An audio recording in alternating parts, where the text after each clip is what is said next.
নমস্কার বন্ধুরা, গুরুদেবের চরণে প্রণাম জানিয়ে আজকে ভিডিও শুরু করলাম।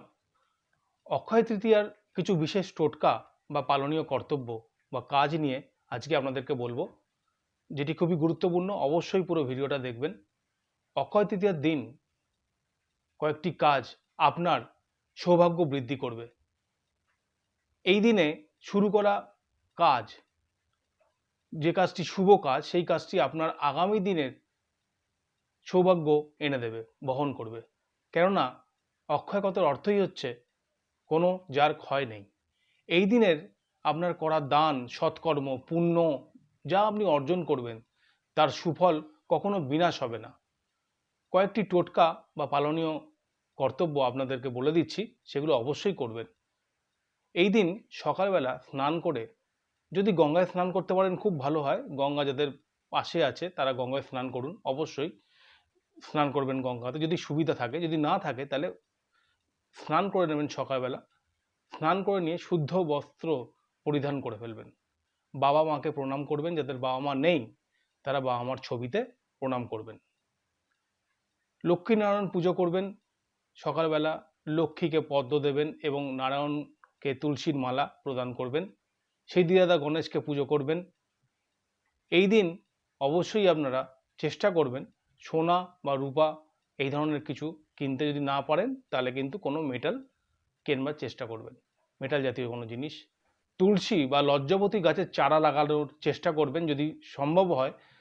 আর যদি না হয় তাহলে যে কোনো গাছের চারা নতুন করে ওই অক্ষয় তৃতীয়ার দিন লাগাবেন এবং গাছে জল দেবেন। খারাপ কথা বলবেন না, কারোর সাথে ঝগড়া করবেন না, কাউকে দুঃখ দেবেন না এই দিনকে। কারোর সাথে কোনো রকম কটু কথা বলবেন না। পারলে এই দিনকে অবশ্যই দান করুন। দান করাটা এই দিনকে খুব দরকার।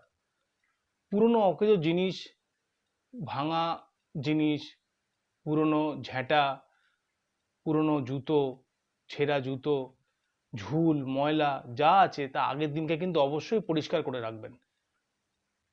সাদা চন্দন নারকেলে মাখিয়ে লাল শালু কাপড়ে জড়িয়ে পুরোটা জড়িয়ে নেবেন এবং হলুদ সুতো বা ধাগা দিয়ে বেঁধে নেবেন। নিয়ে মনের বাসনা বলবেন মনে মনে।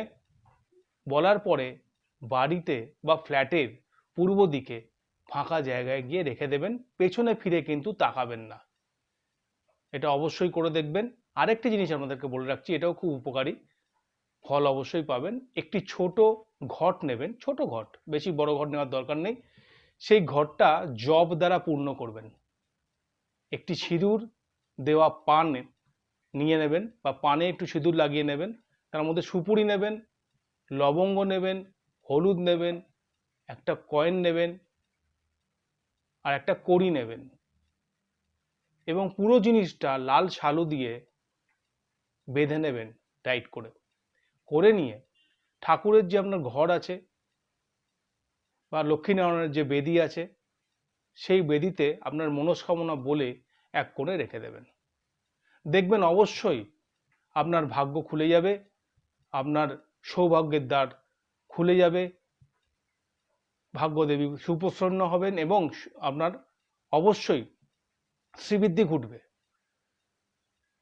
চ্যানেলটি অবশ্যই সাবস্ক্রাইব করবেন। যারা এখনও সাবস্ক্রাইব করেননি তারা সাবস্ক্রাইব করে নেবেন এবং শেয়ার করবেন। আমার ভিডিও কেমন লাগলো সেটি আমাকে কমেন্টে জানাবেন, লাইক দেবেন। নমস্কার।